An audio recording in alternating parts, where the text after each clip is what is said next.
যৌন মিলনে অনীহা এক নিমিষে সমাধান। যৌনতা মানুষের মৌলিক চাহিদা। সুতরাং যৌনতা নিয়ে ছোটখাটো সমস্যা থাকাটাই স্বাভাবিক। ঠিক যেমন হল সেক্সুয়াল ফ্রাস্ট্রেশন বা যৌন হতাশা। যখন আপনি সেক্সুয়ালি অ্যাক্টিভ হন এবং যৌনতার ক্ষেত্রে আপনি যেটা চাইছেন সেটা যদি না পান, সেখানেই তৈরি হয় সেক্সুয়াল ফ্রাস্ট্রেশন। যৌনতার ক্ষেত্রে আপনি যেটা চাইছেন সেটা না পেলেই যৌনতা ঘিরে মানসিক অবসাদ তৈরি হয়। কিন্তু অনেক ক্ষেত্রেই মানুষ বুঝতে পারেন না যে তিনি যৌনতাকে কেন্দ্র করে কোনো অবসাদে ভুগছেন। সেক্ষেত্রে বেশ কিছু লক্ষণ আপনি নিজের মধ্যে দেখতে পারেন।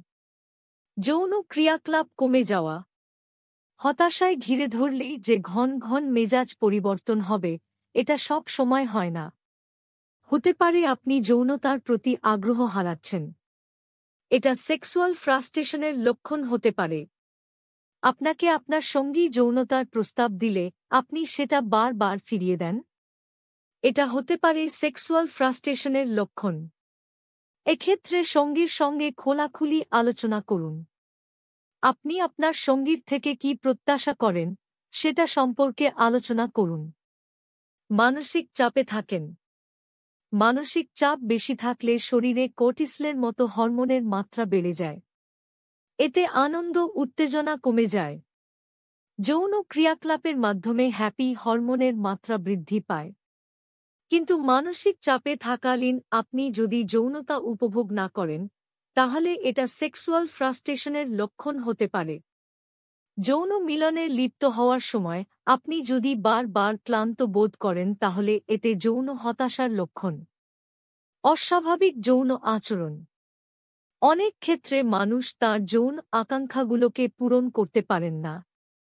কিছু ক্ষেত্রে সঙ্গী বিষয়গুলো বুঝতে পারে না, আবার অনেক ক্ষেত্রে নিজের যৌন চাহিদাগুলোকে মুখ ফুটে বলতে পারেন না। এর ফলে নিজেই এমন যৌন আচরণ করে ফেলেন যা সম্পর্ক খারাপ করে তোলে।